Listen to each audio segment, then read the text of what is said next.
ভালো আছেন?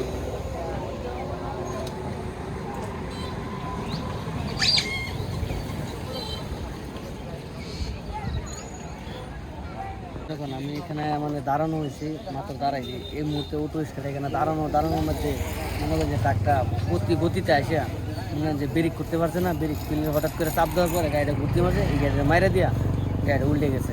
দুষ পুরাটাই বড় গাড়ি, কিন্তু ছোটো গাড়িটা মনে করেন যে দাঁড়ানো থাক থেকে আর কি এরকম চাপ।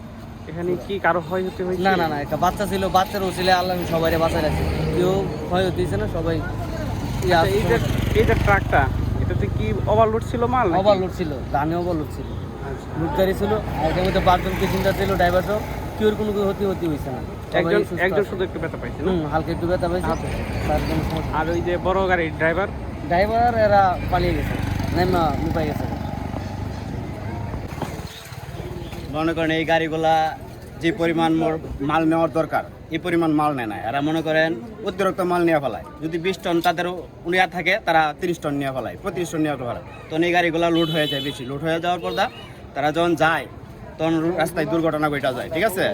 তারপরে এই ড্রাইভারগুলো আমাদের বলবে, কাগজপত্র দেখবে, কত টন মাল নিয়েছো, তোমার পরে গাড়ির মধ্যে কত টন নিতে পারো, এগুলা দেখবে। কি মনে হচ্ছে হাই লোডের জন্য এমন হয়েছে? হ্যাঁ, এটা হাই লোডের জন্য এরকম হয়েছে, অতিরিক্ত লোড নিয়ে ফেলাইছে উনি, নেওয়ার জন্য তারপরে উনি এই কাজটা হয়ে গেছে, ঠিক আছে। তাই জন্য প্রশাসন বাইরে যাওয়ার অনুরোধ, তারা দেখবে কাগজপাতি দেখবে, কতটা নিতে পারে আর কতটা লোড করছে, এগুলো অনেক সময় পরিদর্শন করবে।